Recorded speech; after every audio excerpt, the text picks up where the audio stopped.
এবার জাতীয় নির্বাচন কমিশনের নিয়োগের কমিটিতে প্রধান বিচারপতিকে পুনর্বহাল করার দাবিতে জনস্বার্থ মামলা দায়ের করা হয় সুপ্রিম কোর্টে, যা সরাসরি কেন্দ্রের আনা আইনকে চ্যালেঞ্জ করেছে।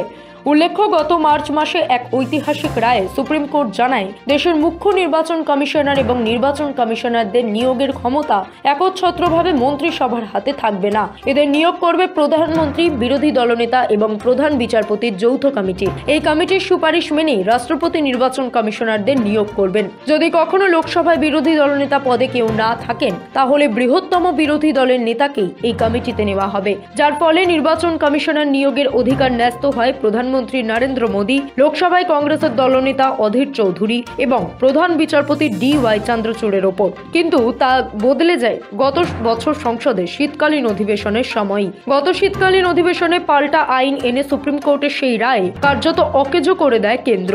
মুখ্য নির্বাচন কমিশনার ও অন্যান্য নির্বাচন কমিশনার বিল অনুযায়ী এবার থেকে মুখ্য নির্বাচন কমিশনার এবং অন্যান্য কমিশনারের নিয়োগের ক্ষেত্রে প্রধান বিচারপতির কোনো ভূমিকা থাকবে না। মুখ্য নির্বাচন কমিশনারকে নিয়োগ করবেন প্রধানমন্ত্রী, বিরোধী দলনেতা এবং প্রধানমন্ত্রীর সুপারিশ করা মন্ত্রিসভার এক সদস্য।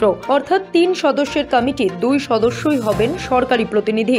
সেক্ষেত্রে নির্বাচন কমিশনার পদে কারোর নাম নিয়ে বিরোধী দলনেতার আপত্তি থাকলেও সংখ্যাধিক্যের বলে সরকার তাকে উপেক্ষা করতে পারবে। শীতকালীন অধিবেশনে এই বিল 2 কক্ষেই পাশ হয়ে গিয়েছে। রাষ্ট্রপতির স্বাক্ষরে সেই আইনেও পরিণত হয়েছে। সেই আইনের বিরুদ্ধেই এবার জনস্বার্থ মামলা দায়ের হলো শীর্ষ আদালতে। মামলাকারীদের বক্তব্য, নির্বাচন কমিশনার নিয়োগের ক্ষেত্রে স্বচ্ছতার বিষয়টি অত্যন্ত গুরুত্বপূর্ণ।